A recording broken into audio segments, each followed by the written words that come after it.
my first undergrad degree is in religious studies, and I used to have this ongoing debate with one of my office mates in grad school about what the religion's strengths were, right? And the Catholics, it's hard to think of anybody whose architecture is better than the Catholics, right? The Catholics have the most incredible buildings. And then, like, for music, it's pretty tough to beat, like, black Protestant churches, right? Like, black Southern Baptist churches, black churches. They just got soul, man. Their music is awesome, right?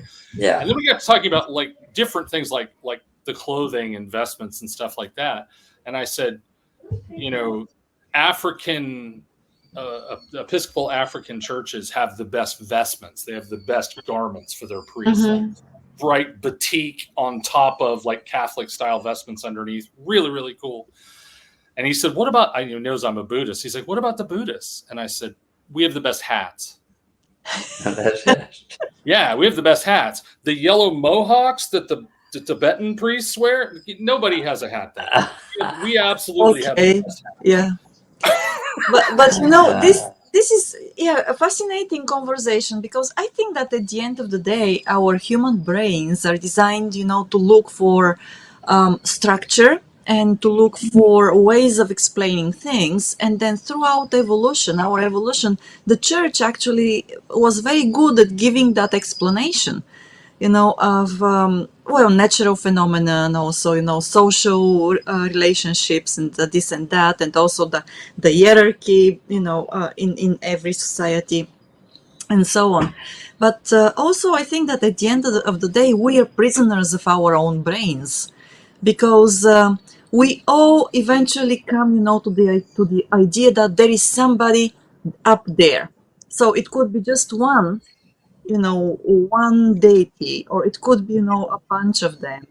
Or like in Japan, there is a deity in every object or whatever. But at the end of the day, we are just prisoners of our own limitations, our brains, and how we actually try to make sense of everything. And the myths we use, to explain the world. To explain the world, yes.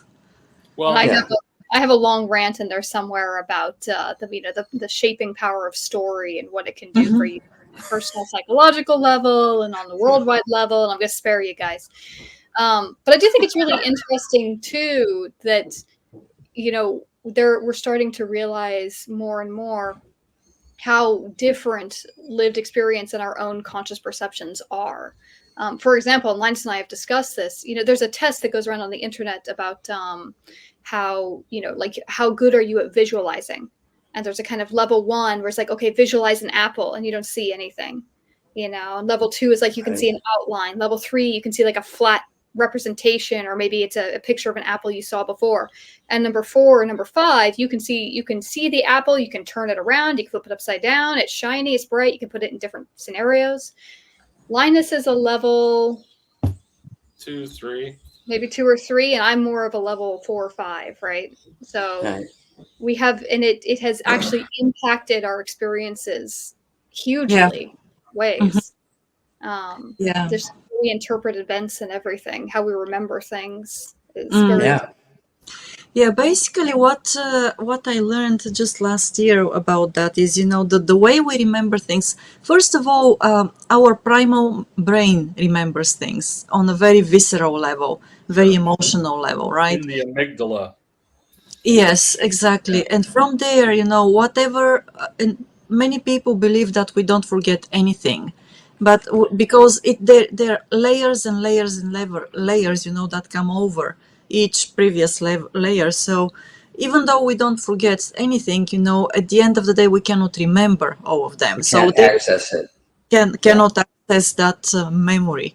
But we don't know how to unlock it, how to access it exactly. But at the end of the day, how you perceive, a thing, a danger in a given situation, actually is influenced of your previous experiences, and also of who you are with at that moment of time, whether you're alone or whether you're not, whether the weather is sunny or it is raining, and whether it is cold or hot. And so all of those, everything is very situational. But when we say very situational, there are so many factors that play in that. Basically, that's what makes every experience so unique.